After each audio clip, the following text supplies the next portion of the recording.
الدین سلمہ عربی ہفتم کے طالب علم ہے، وہ اپنی گفتگو پیش کریں گے، وہ آئیں تیار ہیں۔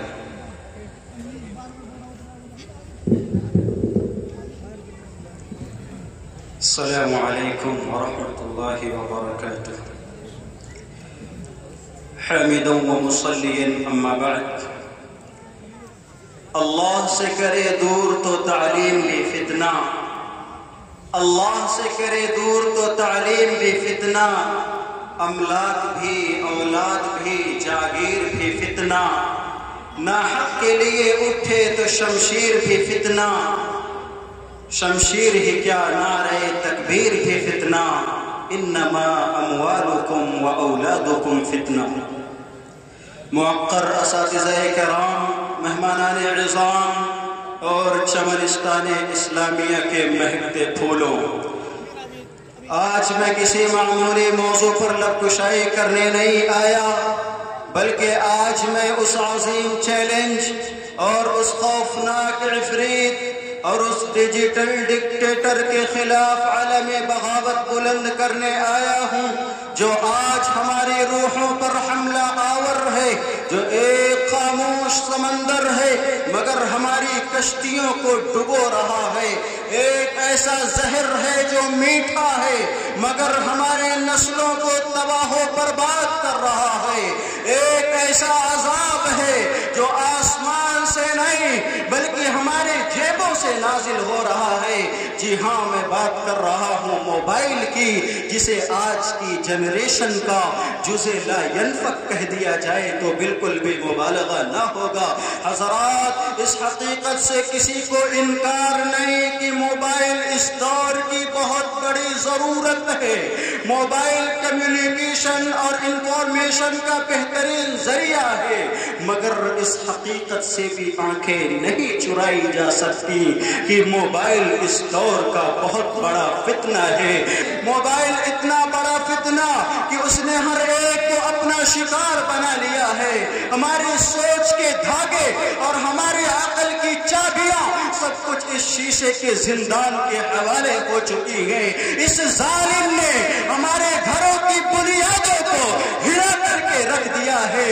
باپ چیخ رہا ہے، ماں چلا رہی ہے، مگر بیٹا موبائل کے چکر میں، بیٹی موبائل کے چکر میں ماں باپ کی چیخ و پکار کو اگنور کر دیتے ہیں۔ ایک ہی چھت کے نیچے اجنبیوں کی طرح زندگی گزارنے پر مجبور ہے۔ جہاں یہ موبائل ایک طرف ہزاروں میل کے فاصلے پر رہنے والے دو افراد کے درمیان تعلقات کو بحال رکھنے کا سبب بنتا ہے، وہی دوسری طرف ایک چھت کے نیچے رہنے والے ماں بیٹی کے درمیان، باپ بیٹے کے درمیان، بھائی بہن کے درمیان تفریق کی دیوار کھڑی کر دیتا ہے۔ کہاں گئی وہ محبتیں، کہاں گئی وہ قربتیں، سب کچھ اس موبائل کے پھیٹ ہم نے چڑھا دیا ہے۔ آج کے اس دور میں جہاں تمہارا ہاتھ صبح اٹھتے ہی قرآن پر نہیں بلکہ سرہانے پڑے اس ڈبے پر پڑتا ہے، جہاں تمہارا پہلا کام عبادت میں مشغول ہونا نہیں بلکہ انٹرنیٹ کی تاریک گلیوں میں پھٹکنا ہوتا ہے، اور تم اسے سہولت کا نام دیتے ہو، تم اسے ترقی کہتے ہو، تم اسے ضرورت کا لبادہ اڑا کر کے خود کو بھی دھوکہ دیتے ہو، دوسروں کو بھی دھوکہ دیتے ہو۔ بتاؤ کہاں گیا وہ شخص جو اپنے دن کا آغاز قرآن کی تلاوت سے کیا کرتا تھا؟ بتاؤ کدھر گم ہو گیا وہ گھر جس کے افراد مل کر کے اللہ کے حضور سجدے کیا کرتے تھے؟ کہاں گئی وہ بصیرتیں جو حقائق کو دیکھا کرتی تھی؟ سب کچھ ہم نے اس اسکرین کے پھیٹ چڑھا دیا ہے۔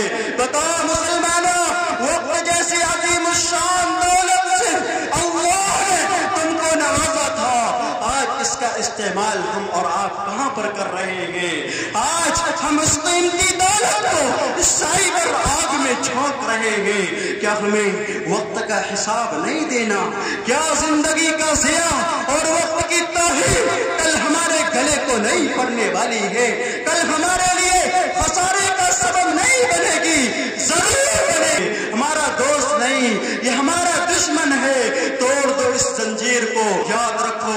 تم موبائل کے مالک ہو، موبائل تمہارا مالک نہیں ہے۔ آخر میں یہی کہہ کے رخصت ہونا چاہوں گا، اگر ہم نے موبائل کی ضروریات کی حدود کی رعایت نہیں کی تو آنے والا کل ہمارے لیے بڑا ہی تاریخ ناک ہوگا۔ مسلمانوں سنبھل جاؤ، سنبھل جانے کا وقت آیا، مسلمانوں سنبھل جاؤ، سنبھل جانے کا وقت آیا۔ بہت سوئے ہو تم، اب ہوش میں آنے کا وقت آیا۔ جلا ڈالی تھی تم نے کشتیاں اندلس کے ساحل پر، جلا ڈالی تھی تم نے کشتیاں اندلس کے ساحل پر، مسلمان پھر وہی تاریخ دہرانے کا وقت آیا جہاں سے 313 چلے تھے تم مسلمانوں، انہی ماضی کے راہوں پر پلٹ جانے کا وقت آیا۔ وما علینا الا البلاغ المبین۔ والسلام علیکم۔